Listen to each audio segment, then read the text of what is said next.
Non contact force के example करना है 1 बाय 1।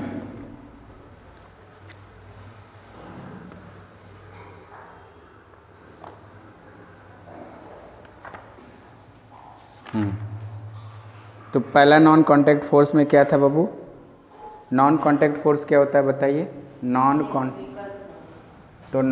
कांटेक्ट फोर्स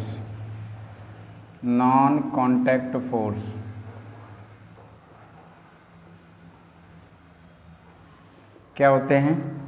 तो ऐसे फोर्स जिनके लिए कांटेक्ट जरूरी नहीं है। The forces which are acting without real contact, without real contact,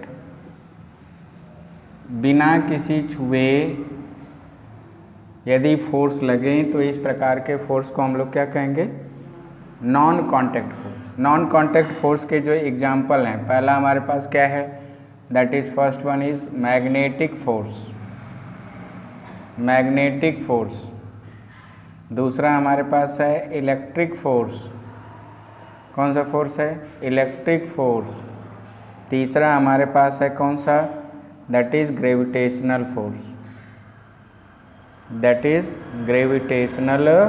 force. अब 1 बाय 1 इसमें हम लोग को समझना है कि what is the magnetic force, what is the gravitational force या what is the electric force. तो मैग्नेटिक फोर्स क्या है? The force due to the magnet, the force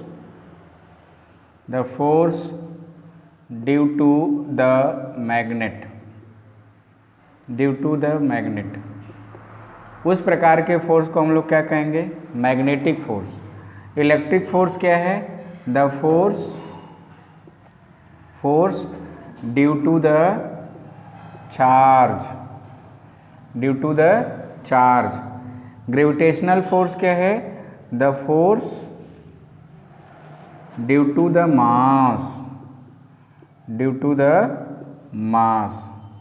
तो इस तरीके से हम क्या कह सकते हैं कि ग्रेविटेशनल फोर्स क्या है? Gravitational force due to the mass. Electric force क्या है? Force due to the charge. Magnetic force क्या है? Force due to the magnet. तो इसको लिखने के बाद हम लोग 1 बाय 1 समझेंगे कि मैग्नेट क्या होता है, चार्ज क्या होता है और ये मास क्या होता है। ये सारे के सारे जो फोर्स हैं किस प्रकार के फोर्स हैं?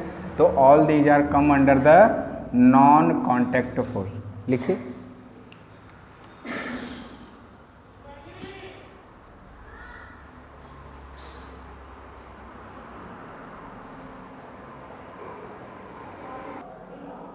तो अब हम लोग को फिर से एक फ्रेश हेडिंग के साथ मैग्नेटिक फोर्स को पढ़ना है, ठीक है। तो मैग्नेटिक फोर्स क्या होता है बाबू बताइए? मैग्नेटिक फोर्स क्या होता है? तो इसको हिंदी में चुंबकीय बल कहते हैं, ठीक है। तो हम लोग इसमें कहेंगे the force due to the magnet, the forces due to the magnet. अब इस चीज़ को समझना है कि ये मैग्नेट क्या है।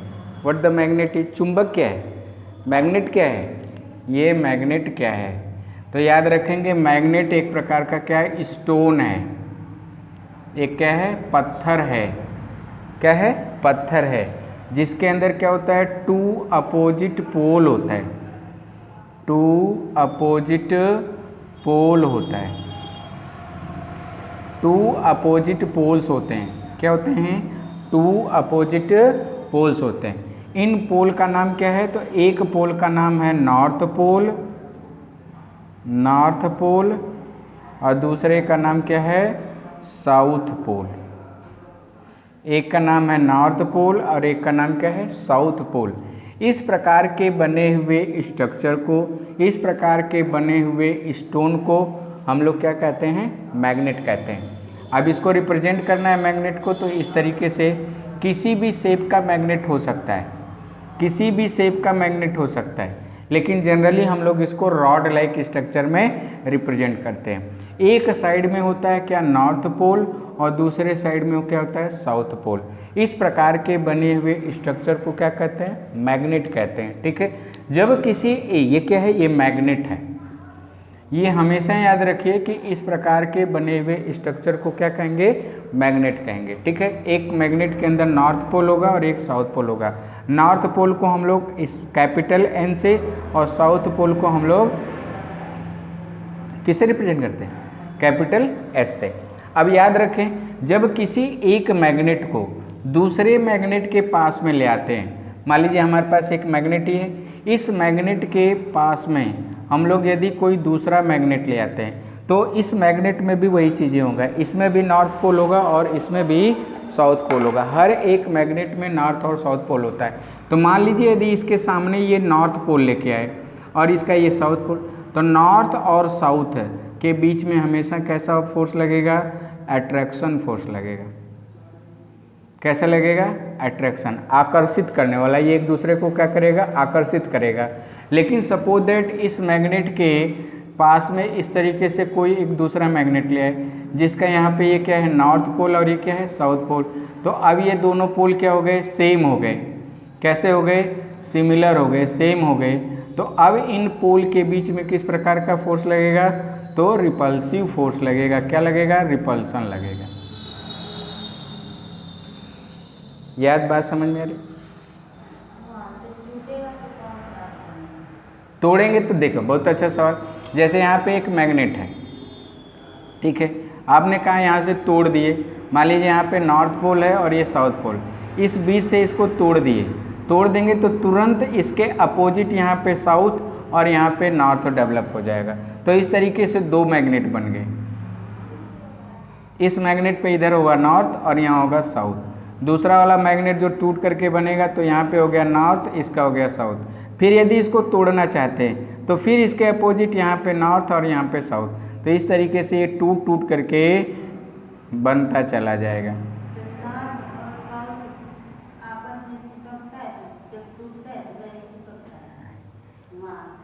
देखिए, इसका जैसे इसको आप तोड़ेंगे तो इसके जस्ट अपोजिट यहाँ पे कैसा डेवलप हो जाएगा, नॉर्थ। कैसा होगा, नॉर्थ। ठीक है, इसका मतलब कि तोड़ने के, अभी पहले इसको समझिए, पहले हम ये समझें कि यहाँ पे जैसे आपने नॉर्थ तोड़ा तो यहाँ पे जो साउथ हो जाएगा, इसके जस्ट अपोजिट क्या हो जाएगा। अब इसको उल्टा लेकर के आएंगे तो नहीं चिपकेगा, तोड़ करके अपोजिट लेकर के आएंगे तो नहीं चिपकेगा। क्यों, क्योंकि इनके बीच में क्या हो जाएगा, साउथ साउथ, इसके बीच में और इसके बीच में साउथ साउथ, इसके बीच में और इसके बीच में नॉर्थ नॉर्थ। तो याद रखिए हमेशा नॉर्थ पोल, नॉर्थ पोल और नॉर्थ पोल के बीच में क्या होता है, बोलें, रिपल्सन, नहीं चिपकेगा।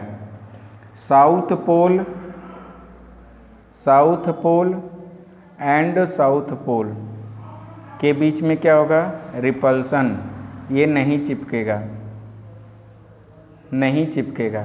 लेकिन यदि नॉर्थ को साउथ के पास लेके आए, नॉर्थ को साउथ के पास लेके आए तो इनके बीच में क्या होगा, अट्रैक्शन, और ये आपस में क्या हो जाएगा, चिपक जाएगा।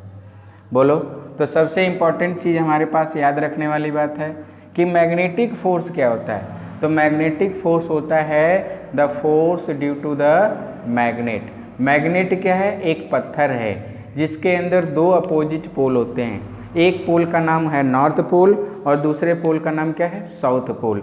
ऐसा क्यों है, ऐसा क्यों है, क्यों इसको नॉर्थ पोल कहा गया, क्यों इसको साउथ पोल कहा गया।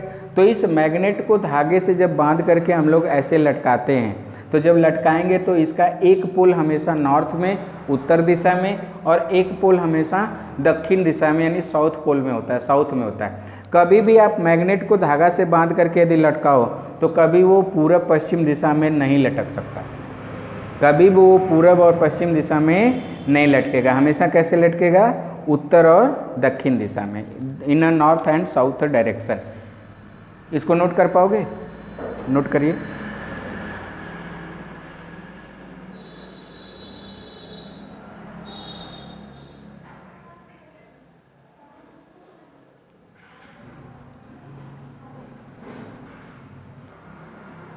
सिमिलर पोल को, सिमिलर पोल का मतलब नॉर्थ नॉर्थ या फिर साउथ साउथ, पोल को यदि पास में लाओगे तो क्या होगा? रिपल्सन। क्या होगा?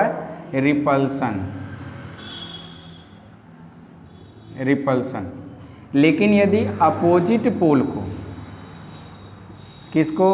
अपोजिट पोल को, दैट इज नॉर्थ और साउथ को यदि पास पास में लाओगे तो क्या होगा? अट्रैक्शन। Very good, attraction. क्या होगा? अट्रैक्शन।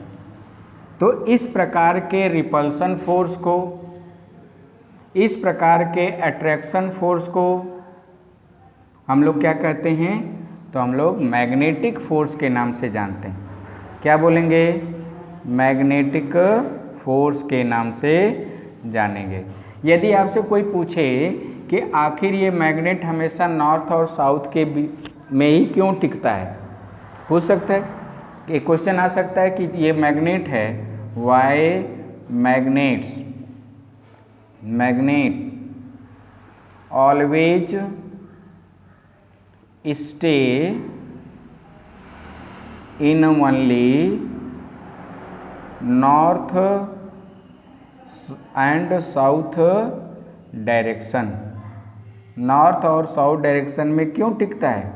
तो हम कह सकते हैं क्या कि माना गया है कि ये पृथ्वी है, अर्थ है, और अर्थ के अंदर ऑलवेज एक मैग्नेट रखा हुआ है, एक स्ट्रॉन्ग मैग्नेट रखा है। कहाँ पे? इन अर्थ। स्ट्रॉन्ग मैग्नेट रखा है किसमें? अर्थ में। और जिसका जो है नॉर्थ पोल किधर है? साउथ में। और जो साउथ पोल है वो किधर है? नॉर्थ में। तो साउथ पोल किधर है? नॉर्थ में। और इसका नॉर्थ पोल किधर है? साउथ में। इसीलिए यदि किसी मैग्नेट को इस पे लगाओगे तो लटकाओगे तो बताओ ये मैग्नेट हमेशा अपोजिट की तरफ जाएगा। तो हमेशा अपोजिट की तरफ, तो क्योंकि इधर किधर पृथ्वी का जो मैग्नेट है वो किधर है? कौन सा पोल है? साउथ है। तो इधर जो रियल मैग्नेट आ जाएगा उसका पोल कौन सा होगा? नॉर्थ। और इसका पोल कौन सा होगा? साउथ। नोट कर लीजिए।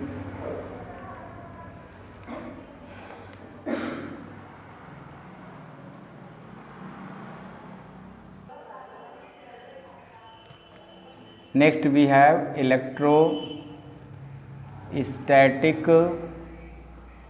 Force of attraction.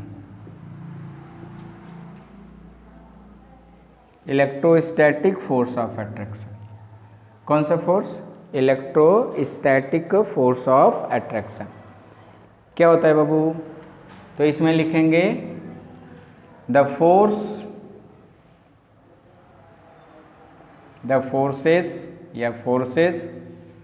Due to the charges, forces due to charges. Charge की वजह से जो फोर्स लगेगा उसी को हम लोग क्या कहेंगे? Electrostatic force of charge. Electrostatic force, बल्कि इलेक्ट्रोस्टैटिक फोर्स ऑफ अट्रैक्शन है, सिर्फ अब ये लिखना है इलेक्ट्रोस्टैटिक फोर्स ऑफ फोर्सेस। तो ये किसकी वजह से? चार्ज की वजह से। चार्ज कितने टाइप का होता है? तो दो टाइप का होता है। Charge is of two type. एक है हमारे पास positive charge, positive charge, positive charge. दूसरा हमारे पास है निगेटिव चार्ज होता है, निगेटिव चार्ज होता है। कौन सा चार्ज होता है? निगेटिव चार्ज होता है। एक हमारे पास है पॉजिटिव चार्ज और दूसरा है निगेटिव चार्ज। पॉजिटिव चार्ज को हम लोग प्लस से रिप्रेजेंट करते हैं, पॉजिटिव। निगेटिव चार्ज को हम लोग माइनस से रिप्रेजेंट करते हैं, माइनस से। आगे चल करके 9th class, 10th class, 11th class या आगे हर क्लास में हम लोग को ये समझना होगा कि आखिर ये चार्जेस क्यों होते हैं। तो इन चार्ज के होने का कारण क्या होता है? तो तो इन चार्ज के होने का कारण होता है इलेक्ट्रॉन। नाम सुना है? क्या होता है? इलेक्ट्रॉन। पॉजिटिव चार्ज कब होगा? जब इलेक्ट्रॉन की कमी होगी। क्या होगी? डिफिशियंसी ऑफ इलेक्ट्रॉन होगा। जान लीजिए, जानने के लिए ज़रूरी। क्या होगा? Deficiency of electron. और नेगेटिव चार्ज कब होगा? तो जब एक्सेस होगा, excess of electron, excess of electron. जब इलेक्ट्रॉन एक्सेस होगा तो कैसा हो, क्या होगा? Negative charge. जब इलेक्ट्रॉन की कमी होगी तो कौन सा चार्ज होगा? Positive charge. अब इस चीज़ को समझ लेना है, ठीक है। तो सिमिलर चार्ज के बीच में, बिटवीन सिमिलर चार्जेस क्या लगता है? Force of repulsion. Force of repulsion क्या लगेगा? Force of repulsion. यानी सिमिलर, सेम चार्ज जो है एक दूसरे को क्या करेंगे? दूर दूर भगाएंगे। जैसे कि मान लीजिए हमारे पास ये पॉजिटिव चार्ज है और पॉजिटिव चार्ज है, तो पॉजिटिव चार्ज और पॉजिटिव चार्ज के बीच में, यानी ये पॉजिटिव चार्ज इसको धक्का देगा और ये पॉजिटिव चार्ज इसको धक्का देगा, दूर भगाएंगे, ठीक है। तो दूर भगाने को क्या कहेंगे? पुश कहेंगे। फोर्स क्या है? पुल एंड पुश, तो पुश कर रहा है। लेकिन ये जैसे मान लीजिए नेगेटिव चार्ज है, तो ये नेगेटिव चार्ज एक दूसरे को क्या करेंगे? पुश करेंगे, दूर भगाएंगे, रिपल्सन होगा, यानी ये इधर जाएगा और ये इधर जाएगा। तो सिमिलर चार्जों के बीच में क्या होता है? रिपल्सन लगता है। लेकिन चार्ज कैसा हो? अपोजिट हो। यदि चार्ज कैसा हो? अपोजिट हो। मान लीजिए एक बॉडी, इसके ऊपर पॉजिटिव चार्ज, एक बॉडी उसके ऊपर नेगेटिव चार्ज, तो ये एक दूसरे को क्या करेंगे? अट्रैक्ट करेंगे। इनमें क्या होगा? अट्रैक्शन होगा। क्या होगा? अट्रैक्शन। तो इतना हम लोगों को जानना है। लेकिन इन दोनों दो बॉडी आपस में पास में नहीं आ रही है, कांटेक्ट नहीं हो रहा है, हो रहा है, दूर दूर हैं। ये दोनों बॉडी एक दूसरे के क्या हैं? दूर दूर हैं। तो इसलिए जो इलेक्ट्रोस्टैटिक फोर्स है, ये किस प्रकार का एग्जाम्पल बनेगा? नॉन कॉन्टैक्ट फोर्स का। किसका बनेगा? नॉन कॉन्टैक्ट फोर्स का, नॉन कॉन्टैक्ट फोर्सेस। तो दूसरे कैटेगरी का फोर्स हमारे पास ये हो गया, नॉन कॉन्टैक्ट। एग्जाम्पल नोट कर लीजिए। मेहनत के साथ पढ़ना है ना।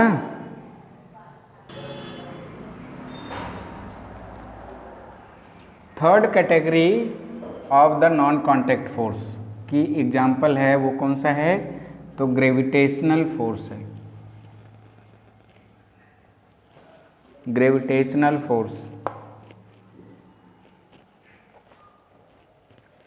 Gravitational force. ग्रेविटेशनल फोर्स क्या होता है बाबू? ग्रेविटेशनल फोर्स तो लिखेंगे forces due to the mass. Forces between the body, two bodies या मोर देन बॉडीज लिखें, bodies due to their mass या their masses, their masses. Mass की वजह से लगने वाला जो फोर्स है उसको हम लोग क्या कहेंगे? Gravitational force. ग्रेविटेशनल फोर्स किस प्रकार का फोर्स है? तो ये नॉन कॉन्टैक्ट फोर्स है। कैसा है? नॉन कॉन्टैक्ट फोर्स है, नॉन कॉन्टैक्ट फोर्स है, यानी इसमें दो बॉडी के बीच में कॉन्टैक्ट होने की ज़रूरत नहीं है। अब ध्यान से सुनिए, यूनिवर्स के अंदर जितने भी प्लैनेट्स हैं, इन यूनिवर्स क्या हैं? प्लैनेट्स हैं, और क्या हैं? स्टार्स हैं, और क्या हैं? सैटेलाइट हैं। ये एक दूसरे के चारों तरफ, सन है, ठीक है, एक दूसरे के चारों तरफ क्या कर रहे हैं? रिवॉल्व कर रहे हैं। क्या कर रहे हैं? रिवॉल्व कर रहे हैं, घूम रहे हैं। तो इन प्लैनेट्स के, स्टार्स के, सैटेलाइट के बीच में क्या लगता है, फोर्स लगता है, और उसी फोर्स को हम लोग क्या कहते हैं, ग्रेविटेशनल फोर्स। ग्रेविटेशनल फोर्स, जैसे कि न्यूटन की स्टोरी सुने हैं, Apple story, falling Apple, Apple जो है गिरता है, नीचे गिर रहा है, क्यों गिर रहा है, तो due to the gravitational force of Earth के द्वारा लगाई गई ग्रेविटेशनल फोर्स की वजह से जो ट्री से या पेड़ से जो है एप्पल नीचे गिरा, और जिसको न्यूटन काका ने देखा और देखने के बाद क्या दिया, लॉ ऑफ ग्रेविटेशन दिया। क्या दिया, लॉ ऑफ ग्रेविटेशन। तो इसको याद रखना है कि ग्रेविटेशन मास की वजह से होता है। यूनिवर्स के अंदर किन्हीं भी दो बॉडी के बीच में क्या लगता है, ग्रेविटेशनल फोर्स लगता है, और ये हमेशा किस प्रकार का होता है, तो ग्रेविटेशनल फोर्स हमेशा कैसा होता है, अट्रैक्शन वाला होता है। कैसा होता है, अट्रैक्शन वाला होता है। हमेशा ये कैसा होता है, अट्रैक्टिव होता है, हमेशा ये अट्रैक्टिव फोर्स है, यानी हर एक दो बॉडी एक दूसरे को क्या कर रही हैं, अट्रैक्ट कर रही हैं। हर एक दो बॉडी क्या कर रही हैं, एक दूसरे को अट्रैक्ट कर रही हैं। तो आज का कार्यक्रम क्या है, इन नॉन कॉन्टैक्ट फोर्सेस को एक बार फिर से समझना, उसको रिवाइज करना और लिख करके मुझे दिखाना। This system will continue with you every day, is it. तो आज के लिए इतना ही, थैंक यू वेरी मच।